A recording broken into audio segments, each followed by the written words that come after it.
This video is brought to you by Global Men's Wellness, your 24/7 AI health expert. No copays, waiting rooms, or awkward conversations. Just real answers whenever you need them. Visit globalmenswellness.com to try it free and get your own on-demand concierge-level wellness expert today. Welcome to the 21st Century Man podcast. We're really glad you could join us for another deep dive. Yeah, good to be here. In these sessions, we really try to unpack the insights from the book, The 21st Century Man. Exactly. It's such a transformative book, and each deep dive we do focuses on a specific chapter, pulling out those key bits of knowledge. The stuff that helps you navigate, modern life, which is getting pretty complex. It really is. And today we're tackling a chapter that's incredibly important, but also, frankly, quite sobering. That's true. We're diving into chapter 65, which is titled Diseases of Despair. It's authored by Judson, Brandeis, MD, and Michael LaBassian, MPH. And the core mission of this chapter really is to look squarely at some genuinely alarming trends in mortality. Yeah, specifically the unexpected and tragic rise in deaths from suicide, drug overdose, and alcoholic liver disease. It forces us to look past the headlines, doesn't it? To really try and understand what's going on beneath the surface and, well, particularly American society here. Precisely. And we want to stress, this isn't just about listing off stark statistics, although we will cover some of those. No, absolutely not. This deep dive, fundamentally, it's about what you, our listener, really need to be aware of, what you need to grasp to protect yourself. And not just yourself, but the people around you, the people you care about. Right. This isn't abstract knowledge. It's vital, practical wisdom, really carefully pulled from real data and expert views. And it's directly relevant to the challenges and maybe even the opportunities that men are facing right now in the 21st century. Absolutely. And, the whole book, The 21st Century Man, is just packed with this kind of direct, relevant, powerful insight. It really is. It serves as this incredibly thorough guide to understanding and hopefully addressing the unique physical, mental, social challenges that modern men encounter. We genuinely encourage you to pick up the book itself. Our deep dives, they give you a concentrated look, chapter by chapter. But the book itself provides that incredible foundational framework. Right. It helps you live a more informed, resilient, and ultimately, a more empowered life. It's an investment, really, an investment in understanding yourself and the world that's changing around us. Couldn't agree more. Okay, so let's start maybe by grounding this. Let's unpack this with a story, because sometimes the data, no matter how shocking, it just doesn't quite hit home until you see the human impact. That's so true, the personal side of it. Yeah. So the authors, they start this chapter by introducing us to a man named Richard. Richard was 59, lived in North Carolina. He'd been an HVAC technician since he was just 16 years old, a lifetime in that trade. Dedicated his life to it, worked in the business with his father even, Right. Placing AC units all over his community. And he was, by all accounts, a real family man. Proud dad, 2 sons, Jake and Daniel, and a daughter, Jessica. His wife, Nancy, she was an elementary school teacher, 25 years in the classroom, a dedicated partner. Richard had made an honest living, just sheer hard work. And his biggest source of pride, putting all 3 kids through college. Yeah, he was especially looking forward to his youngest daughter, Jessica, graduating from the University of Florida. That was coming up soon. They were both kind of on the edge of retirement, weren't they? Dreaming of that rest after decades of hard physical labor. Exactly, that well-earned rest. But what's truly heartbreaking, and what the chapter details so vividly, is how quickly that vision, that stability they'd worked for. Yeah, how it all started to unravel for Richard and Nancy. It began with a really devastating blow. They lost their home to foreclosure during the Great Recession back in 2007. And that wasn't just, losing money or a house. It was deeper than that. It was emotional, a hit to their security, their identity. A trauma, really, a deeply personal trauma that just echoed for years. And it wasn't like it was just one bad event he could bounce back from easily, was it? No, not at all. The book really emphasizes the relentless financial pressure that just continued, raising 3 kids, especially putting them through college. That costs a fortune. And the pressure, economic and emotional, it landed squarely on Richard's shoulders, didn't it, as the primary breadwinner? Totally. And that dream of retirement, it started to feel less like a dream and more like, a source of constant worry, a gnawing anxiety. Did they afford it? Would they be okay? Exactly. And the fallout from the foreclosure, plus other money problems, it just made it so hard for him to ever feel like he was getting ahead again, financially or, emotionally. But constantly swimming upstream. fighting against something he couldn't really control. Yeah. And what often follows that kind of intense, prolonged stress? A decline in health, Yeah, both physical and mental. right. Richard was dealing with diabetes, high blood pressure, and progressive arthritis. And that arthritis must have been made so much worse by the physical demands of being an HVAC tech. Lifting units, crawling in tight spaces.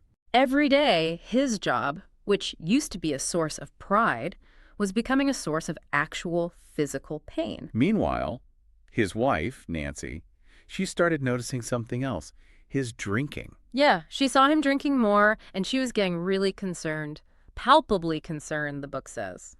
And she had a difficult comparison point, didn't she? Her own mother had struggled with alcohol addiction. Exactly. So she saw these patterns, these warning signs, and she desperately hoped Richard wouldn't go down that same path. It's that classic awful scenario. She tries to talk to him, out of love, out of desperation. She did, tried to get him to seek help, to face the issues, but the conversations just, they hit a wall. He'd brush it off, get defensive. Yeah. Promised he'd turn things around, even though he was about 50 pounds overweight and clearly struggling. He'd insist he was in good health. Even boasted he looked better than his friends.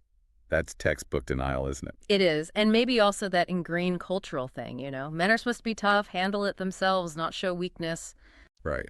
That stoicism that can be so damaging.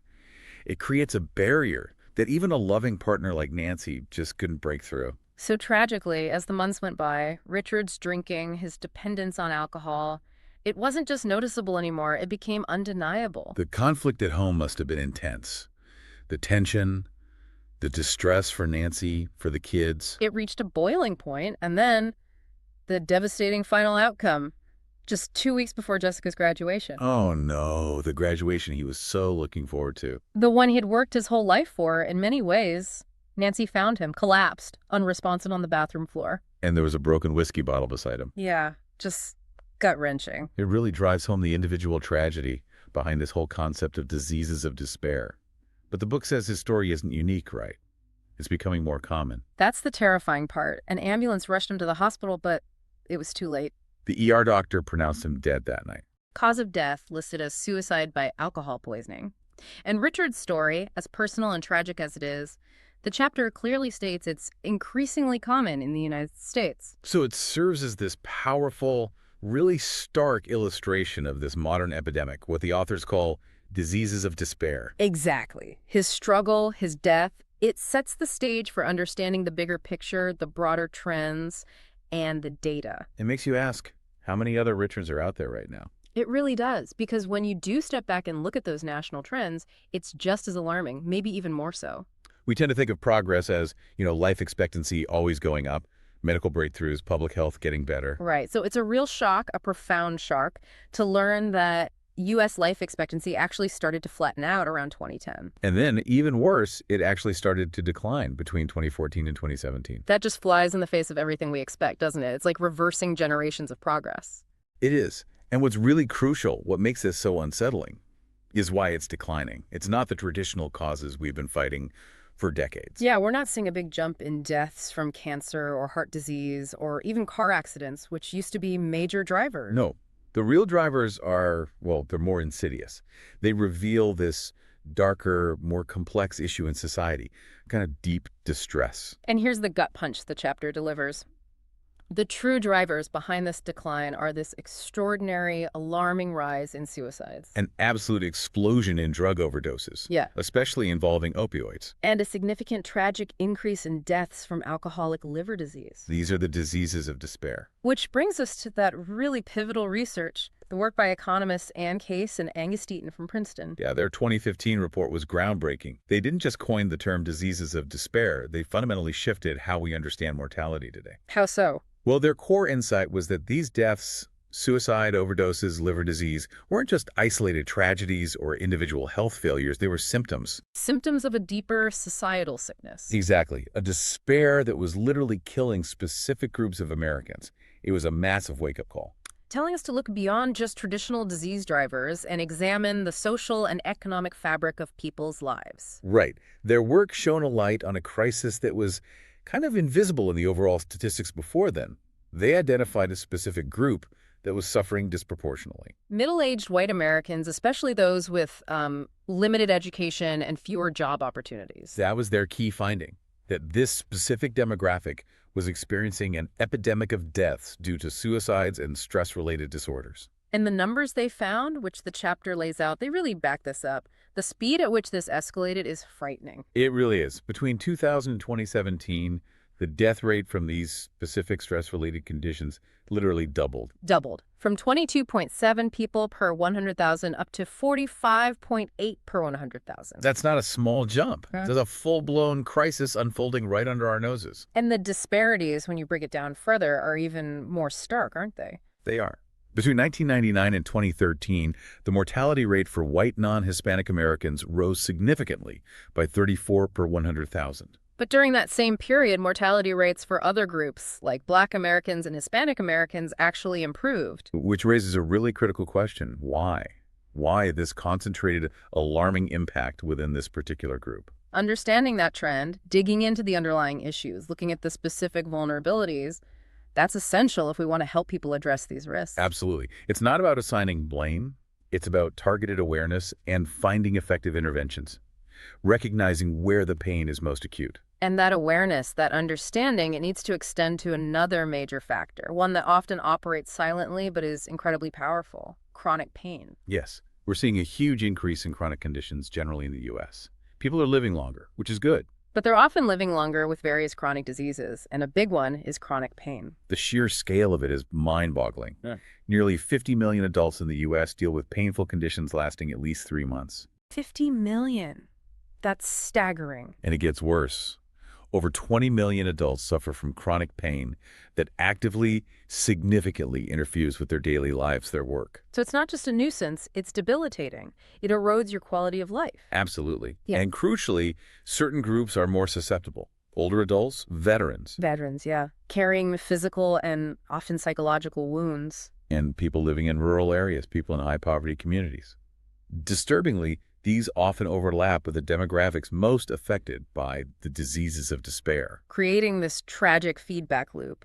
Pain leads to despair. Despair can worsen pain. Precisely, and the chapter is very clear. Deaths linked to these conditions often come from this profound desire to just escape. Escape the overwhelming emotional anguish, or the relentless physical pain, or often both. It's an act more of pure desperation. It's that dual nature of pain. You've got the physical side, which is increasing partly due to poor health, less activity, just aging. The body wearing down under stress. Right. But then there's the emotional stress, the mental anguish, which can be just as crippling, if not more so. And this isn't just vague unhappiness. It's rooted in real life-altering circumstances. Exactly. The chapter lists them. Lost economic opportunity, a business failing, bankruptcy wiping you out, losing your home or farm like Richard. That direct link back to his story. And then the erosion of social connections, family ties breaking down. When those foundations crumble, the emotional pain can be immense. Leading people to search desperately for any kind of escape hatch. And the cost of just the pain aspect is enormous, not even counting the despair yet. Just the economic cost of chronic pain management in the U.S., the chapter puts it at $635 billion annually. $635 billion. Yeah. That's more than the defense budget of many countries. Yeah. A massive drain on healthcare, on productivity. And that huge number, it doesn't even begin to capture the human cost, does it? Not even close. Yeah. The quiet suffering, the lost potential, the emotional toll on families watching loved ones struggle. It's immeasurable. It reverberates through society, affecting communities, workplaces, everything. And that tragic link, that connection between pain and the desperate need for escape, it leads us right into the next major pathway to despair: addictions. And you really can't talk about addictions today without confronting the opioid epidemic head-on. It's been this unfolding tragedy for far too long. It really has. The impact on quality of life for, 2 generations now? It's profound. Plus the massive strain on public health, the economy. The death toll is just horrific. Over 70,000 lives lost to opioids in the U.S. in 2017 alone. 70,000. That breaks down to 130 people dying every single day from an opioid overdose. Just try to wrap your head around that. Every day. It's a daily silent massacre, really. And the economic cost is also staggering: $78 billion back in 2013 alone, covering healthcare, lost work, treatment, justice system costs. So how do we get here? The chapter breaks down the epidemic's evolution into 3 stages. Right. Stage 1.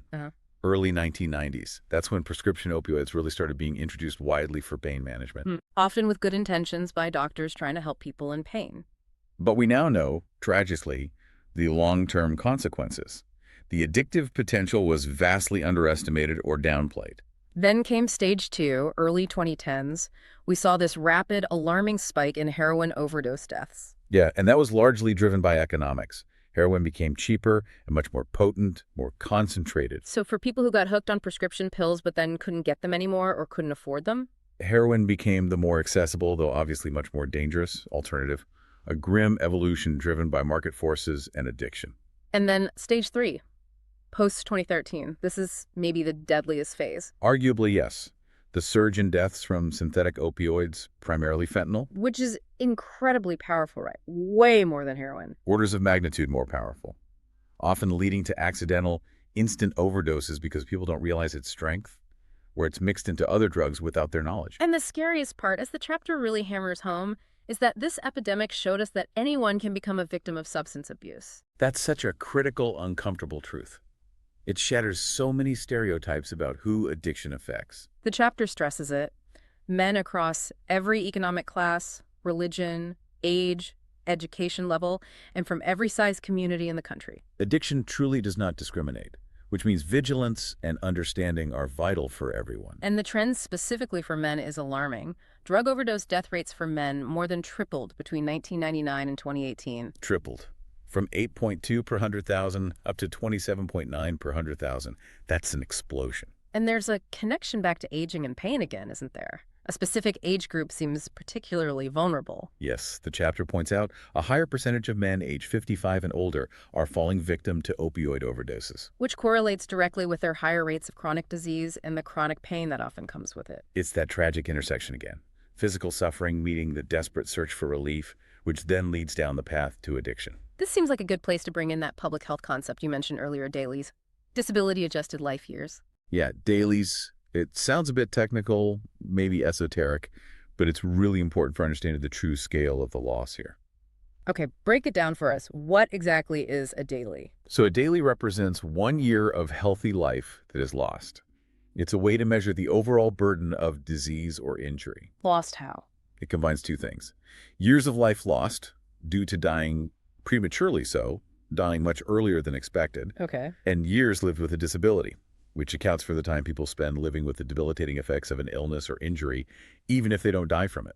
So it captures both early death and reduced quality of life due to health problems. Exactly. It gives a much fuller picture of the impact than just looking at death rates alone. The chapter gives an example to make it clearer, right? It does. Imagine a 45-year-old man. Statistically, let's say he's expected to live to 78. Okay. If he tragically dies from a heroin overdose at 45, the DAILYs lost from that one death would be 33 years. 78 minus 45. 33 years of healthy, productive life just gone. Instantly. Gone for him, his family, his community, society. It measures that loss potential starkly. And when you apply that daily metric to the opioid crisis across the whole population, the numbers must be staggering. They are absolutely dramatic. A stark warning. In 1990, men in the U.S. lost about 900,000 healthy years of life to drug abuse overall. Okay, 900,000 years in 1990. By 2017, that number had soared to 3.4 million years. Wow. From 900,000 to 3.4 million healthy years lost for men due to drug abuse in just under 30 years. It's a monumental loss of human potential, of well-being, of contribution. It represents countless stories like Richard's, lives cut short. That number really puts the human cost in terrifying perspective, and this feels like the right moment to share that crucial resource again. Absolutely. If you or someone you know is struggling with substance abuse, please remember SAMHSA. That's the Substance Abuse and Mental Health Services Administration. They offer a free confidential service 24/7. The number is 1-800-662-HELP. That's 1-800-662-4357. Please use it. It's a lifeline. 1-800-662-HELP. Now, beyond the devastation of opioids, there's another major pathway to despair the chapter covers: alcoholic liver disease. And the trend here is also deeply concerning, right? Almost like we're going backwards. Exactly.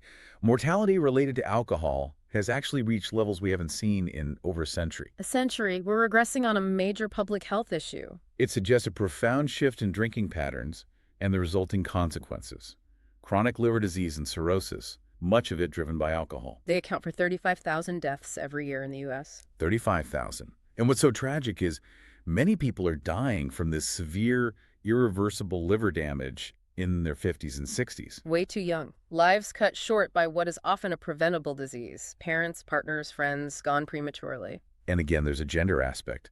Over 2% of men in the U.S. have liver disease. With the highest rates seen in men aged 45 to 75. Right, in that same demographic wheelhouse, we keep coming back to the group also struggling with pain, economic issues, opioids. And the death rate itself from chronic liver disease and cirrhosis in men has been climbing. It has, from 12.4 per 100,000 in 2005 up to 14.5 per 100,000 in 2017. And again, mirroring the other trends, the rates are drastically higher for non-Hispanic white men aged 45 to 54. This consistent pattern across different diseases of despair really underscores the systemic nature of the problem.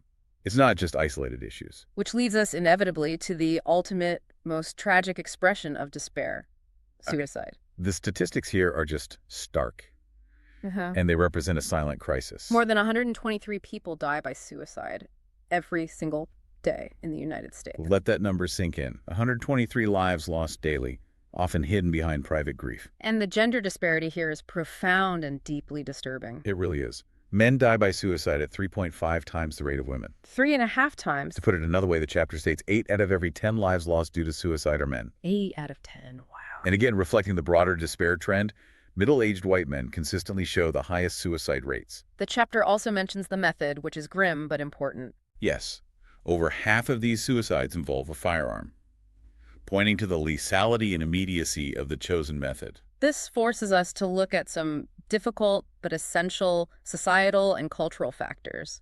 The book talks about rugged individualism. Yeah, that pervasive idea that men should just be tough, self-reliant, get over financial problems or emotional pain on their own. Saw it up, don't complain. Exactly, and that deeply ingrained belief, it contributes significantly to the underdiagnosis of mental health issues in men. Because they're discouraged from seeking help, from admitting vulnerability. Or even just acknowledging to themselves that they need support. That cultural pressure builds a wall around their suffering. And we see this tragedy play out even with famous people, right? People who seem to have it all. Absolutely. The chapter mentions Kurt Cobain, the musician, Chris Benoit, the pro wrestler, Anthony Bourdain, the beloved chef. Just a few examples of incredibly successful, talented people who, despite everything they achieved, tragically lost their lives to suicide. It's a devastating reminder that depression and suicidal thoughts can affect anyone, regardless of success, fame, anything. It crosses all boundaries. So it's not just these big societal factors. There are individual contributors, too, that amplify the risk. Definitely. The chapter points to things like legal and financial challenges. Think back to Richard's foreclosure again. Yeah. Concerns about physical health, like chronic pain or illness, even deep problems with intimacy and relationships. These all contribute significantly to depression and therefore to suicide risk. It's this complex web of stressors that can just become overwhelming for someone. Which makes recognizing the warning signs absolutely critical, potentially life-saving. The chapter lists some key ones we should all know. Yes. Things like a noticeable increase in drinking or drug use, losing interest in personal appearance, self-care, withdrawing from work, from family, from social activities, difficulty eating or sleeping, either too much or too little, and any drastic sudden changes in behavior or mood. These are red flags, urgent signals that demand attention, either in yourself or someone you care about. Absolutely, don't ignore them. And unfortunately, the overall suicide rates, they're still climbing. Consistently rising since 1999 in the U.S., from 10.5 per 100,000 up to 14 per 100,000 in 2017. It's not a blip. It's a sustained, worrying upward trend. And this rise, the chapter argues effectively, it's deeply connected to all those broader factors we've been discussing. Economic stagnation, especially for those without college degrees, leading to that sense of lost hope, lost security. The increase in alcohol and drug abuse, often used to self-medicate the underlying pain. And something that's maybe overlooked but critical, social isolation. Yes, the decrease in family connections, community involvement, those strong social ties, when those informal safety nets fray. When people feel disconnected, alone in their struggles. Despair finds much more fertile ground. That erosion of social capital is a huge contributing factor. This feels like the moment, maybe the most critical moment, to share that other vital resource, the lifeline. Absolutely essential. If you or anyone you know might be at risk of suicide, please know there is free, confidential help available 24/7. It's the National Suicide Prevention Lifeline. The number is 1-800-273-8255. You'll connect with trained, compassionate professionals ready to provide immediate support. That number again, 1-800-273-8255. Please reach out if you need it. Don't hesitate. So, pulling all these threads together, Mm. how do we synthesize this? How do the authors explain this widespread despair in the 21st century? They describe it as a kind of convergence of crises, right? Right. A perfect storm hitting vulnerable groups. Exactly. First, you have the economic reality, baby boomers hitting retirement age, but many facing real financial anxiety. Because wages have stagnated for decades, especially for those without higher education, the retirement nest egg just isn't there for many. So dreams of a comfortable retirement are replaced by worry. And that economic insecurity feeds right into that devastating health and poverty cycle we talked about. Right, older men dealing with more chronic conditions, often including poorly managed pain. Which leads to missed work, lost income, mounting medical bills. Driving them deeper into financial hardship, which then worsens their health and mental state. A vicious downward spiral. Incredibly difficult to escape once you're in it. And then the next step in that tragic progression. As men become more isolated, disconnected from community, from social networks, Those crucial support systems weaken. they often turn to alcohol, prescription painkillers, or street opioids as a coping mechanism, or just to numb the pain, physical and emotional. Which, of course, dramatically increases their risk for alcoholic liver disease, accidental overdose, and ultimately suicide. When you put all those pieces together, economic hardship, chronic pain, addiction, social isolation, particularly hitting certain demographics. It's not an exaggeration, as the chapter concludes, to call it a societal tragedy and a public health disaster. It's a collective failure demanding a collective response. So, given how serious this is, what's the path forward? What can we actually do? The chapter is clear. Reversing this tide of despair requires a concerted, collaborative effort. It's not just one person's or one group's job. It needs individuals taking action, families supporting each other, communities strengthening their bonds. And government, at all levels, local, state, federal, working together seriously on solutions. One crucial need highlighted is for strong safety nets, social and economic support structures. Yes, to help those financially vulnerable men who are at higher risk.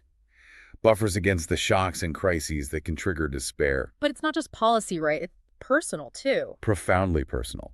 A call for each of us to proactively help one another, to consciously build and strengthen social support networks. Those connections, a call, a visit, just being present, listening, they're the antidote to isolation. They're the fabric of resilience. We need to actively nurture those relationships in our own lives and communities. And on the individual level, the message about seeking help is so important. Cannot be overstated. It's an act of courage, never weakness. And the book offers real hope here. It states that over 80% of people who seek therapy for depression are successfully treated. That's a hugely powerful statistic. It should encourage anyone struggling to take that first step. Help is available, and it works. There is a path back to hope. The urgency here is just undeniable. The human cost, the social cost to families, neighbors, workplaces, the entire country. It's simply, as the chapter says, too high to ignore. This demands our collective attention, empathy, and immediate sustained action. Wow. Okay.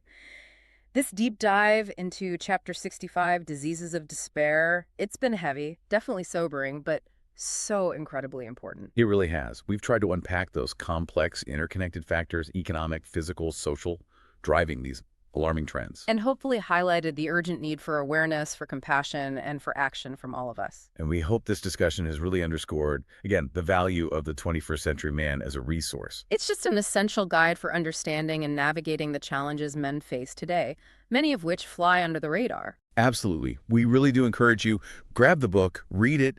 It offers such comprehensive guidance, actionable wisdom. It's truly insightful. It really can change your perspective and empower you. So as we wrap up, maybe a final thought for you, our listener, to chew on. Okay. Considering how absolutely critical social connection is in fighting despair, maybe ask yourself, how can I, in my daily life, consciously work to strengthen my community ties, my personal relationships? How can we each actively build and nurture those support networks that are so desperately needed right now? Yeah. Something to reflect on. How can we be part of the solution? A powerful question. Well, please join us next time as we continue our journey through the 21st century man. We'll be diving into Chapter 66, Anxiety in Men. Another crucial topic for modern male well-being. We'll break down insights and strategies there, too. We look forward to having you with us then. Thanks so much for tuning in to this deep dive. Take control of your health anytime, anywhere. Visit globalmenswellness.com and start your free trial today. Get expert-level answers in seconds, not weeks.